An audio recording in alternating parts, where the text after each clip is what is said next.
Okay, hello again, third graders. So we are going to be sharing more of The Boy Who Harnessed the Wind by William Kamkwamba and Brian Mueller with permissions from Puffin Books, and we are very grateful for that. Before we begin, I just want to show you a couple more pictures, and I lost my tech help, so I'm on my own here. All right, so that is a dynamo. I know I showed you this picture before, but I just wanted you to have a refresher on it. So this is the piece that Gilbert bought for William the last time we read. And I also want to show you a couple other components from the windmill. So, all right, see right there? You can tell that there's a part of a bike. So that is the bike that his dad gave to him. To help manufacture the windmill, and you'll notice, look right there, dynamo. And then right here, that is the tractor fan that he was discussing, and you can see the white blades that are protruding from it. Do you remember how William described them as looking like burnt marshmallows after he had melted the plastic a bit to be able to flatten out the white pipes? Well, you can really get a sense of that from this picture. Okay, now I need to refocus. Does that look good? I think so. All right, let's begin. Okay, so we are going to continue with pages 187 to 195. The last time we read, William was still gathering materials for the windmill, and Gilbert very generously purchased the dynamo. So we are going to begin with chapter 11, which is titled, The Windmill Comes to Life. This is what we've been waiting for. The following afternoon, I began assembling the machine. I dragged the bicycle, tractor fan, blades, bolts, and dynamo outside and arranged them along the dirt. I'd chosen an area behind the kitchen which doubled as my laboratory. The trees there provided plenty of shade against the mid-morning sun, and I'd also determined it was the ideal place to catch the eastern winds that rushed over the highlands from the lake. The first thing I wanted to do was connect the blades to the tractor fan. This called for a drill, so I went into the kitchen and stuck the cob-handled nail into the fire. And once it glowed hot, I bored a square pattern of 4 holes into the top of each plastic blade, plus 2 more in the center. This process of heating, melting, and reheating took nearly 3 hours. Next, I emptied the sack of nuts and bolts that Gilbert had given me onto the ground and started to fasten the first blade. That's when I realized I'd forgotten the washers. Those are those flat little circular pieces. They look like donuts. Ah, I shouted, frustrated with myself. Well, I definitely needed washers to secure the bolts, so I spent the next hour collecting bottle caps outside Ofessi Boozing Center. Once I had about 20, I hurried home, hammered them flat, and used a nail to poke a hole through their middles. Perfect. One by one, I drove bolts through each washer and tightened the nuts until all 4 blades were connected. Lastly, I wanted to make sure the blades were strong and wouldn't snap in a heavy wind. So I wired 3-foot bamboo reinforcements to each one to where they acted like bones. Okay now, I said, let's have a look. I stood back to examine my work. From end to end, the wingspan of the blades stretched more than 8 feet.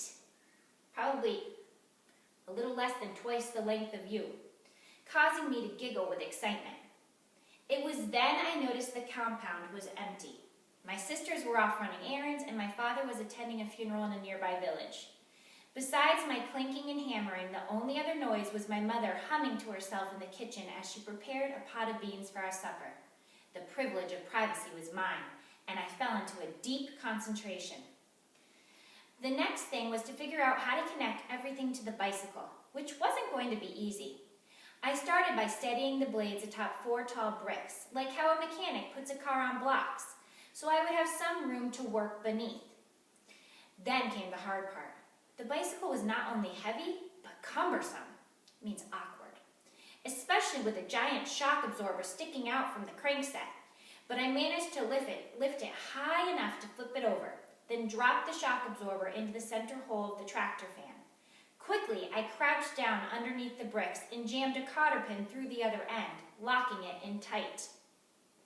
Finally, I attached the dynamo to the bike frame so its metal wheel hugged against the sidewall of the tire. I strung the chain, which was coated in warm black grease, over the crankset and made sure it held tight against the sprockets. By the time I finished the chain, the sun was setting behind the trees, and soon it would be too dark to work. I packed my tools away in my room, then moved the windmill against the wall of the kitchen and out of the way. I drew a bucket of water from the well and heated it for my bath, and after bathing, headed inside for supper. By then, my sister Rose had returned from the shops and saw me in the courtyard. "William, we haven't seen you all day," she said. "People in the trading center were asking about you." "Well, today your brother was busy," I said. "I told them you were playing with your metals to make power." "Something like that," I said, smiling. "Just wait. Soon you'll be in for a surprise along with everyone else." I ate my supper like a real working man, saying nothing except to utter a few well-orchestrated grunts. When I finished eating, I returned to my room, lay down on my bed, and I was asleep in seconds. The following morning, I was awake at first light and ready to continue. My plan was to build a tall wooden tower for the windmill, but first I had to see if it even worked. For this, I needed something temporary, so I found a thick piece of bamboo, more than 6 inches wide, and I bored a hole through the top, then drove the other end into the dirt. I finished just in time to see Jeffrey ride up on his bicycle from Chimpumba. It happened to be his day off, and he was coming to visit me. "Hey man, just in time," I said. "Is this the project you were working on?" "Yeah, this is everything. I'm glad you're here, friend. Help me lift this thing." We locked up the bicycle wheel and chain to keep them from spinning, then carefully hoisted the machine onto the tall pole. I was out of rope, so once it felt sturdy, Jeffrey secured it using long strips from an inner tube. "Shall we?" he asked. "We shall." Jeffrey unlocked the tire so the blades could spin, except we didn't realize how quickly this would happen. In Malawi, the wind is never still, so it's very windy. Within seconds, the blades were spinning so fast, the chain snapped in half and the pole nearly tipped over. "Hold it!" I shouted. Jeffrey and I barely managed to catch the machine before it crashed to the ground and broke apart. Once we had a grip, I twisted the pole and turned the blades out of the wind's direction. Then I spent the next 2 hours fixing the chain. The main reason for the test was to see if the dynamo produced enough current. I already knew it could power a small bicycle lamp, but what else? I went to my father's room and grabbed his international radio, which was forbidden to me, given my history with the family's other electronics. He had broken quite a few. When I returned, Jeffrey gave me a look. "Does your father know you're borrowing this?" he asked. I waved him off. "He's in the trading center. He'll never know it was gone." I jammed the dynamo's 2 wires into the radio's AC socket, and Jeffrey unlocked the windmill blades. They began to twirl, and the dynamo's metal wheel zipped against the spinning tire. For the slightest moment, I heard music. It worked. But a second later, black smoke started to pour out of the speakers. "Oh no," Jeffrey said, and ripped out the wires. The radio sat on the ground between us, sizzling like an egg. He spun around looking for my father, but I was too excited to care. "Did you see that power?" I screamed, jumping up and down. "Did you see it?" The radio blew up because the dynamo produced too many volts of electricity. Voltage, as I'd learned in my books, is how you measure electrical pressure. Think of it like water pressure coming out of a hose. The dynamo produced 12 volts when someone was pedaling like normal. This was enough for a radio or light bulb to manage. But when the wind gusted and spun the blades like mad, it caused a power surge that increased the voltage and fried my father's radio. I had to figure out how to reduce it. I flipped through the book explaining physics to where it showed a diagram of 2 separate light bulbs, both being lit from a low 12-volt AC supply, exactly like my dynamo. Both bulbs were connected by long wires. One bulb burned very brightly, all because of something called a transformer, which boosted the voltage and made it stronger. But the second bulb didn't have a transformer and glowed dim and yellow.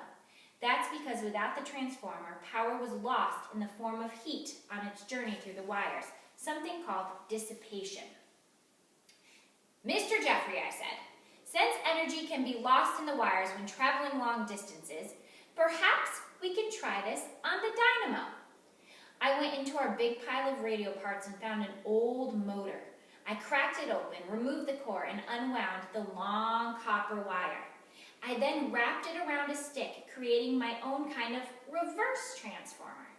So he's trying to make electricity go on a longer journey. Think about sprinting. When you first start running, you have a lot of energy. But if I asked you to sprint and sprint and sprint and sprint and sprint and sprint, would you have the same amount of energy or power towards the end of that sprint? Probably not.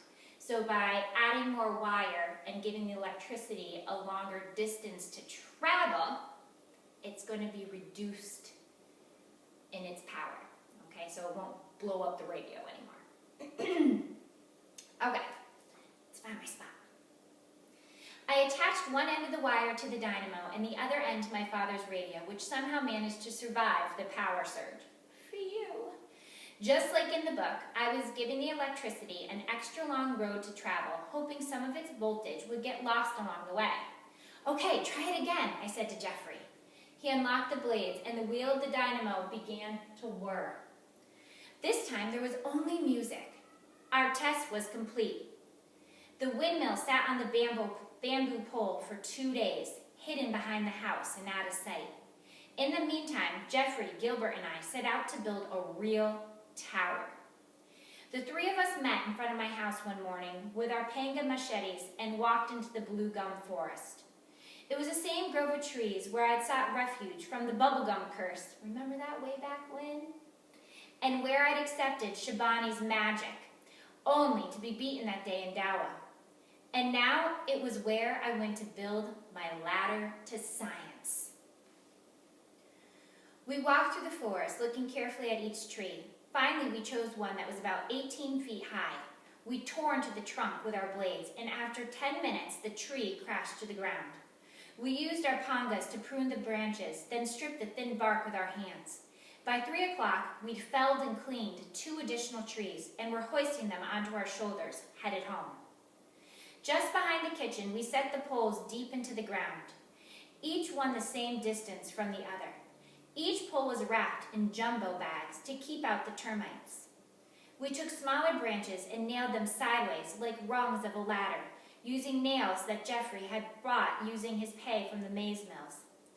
By sundown, the tower was complete.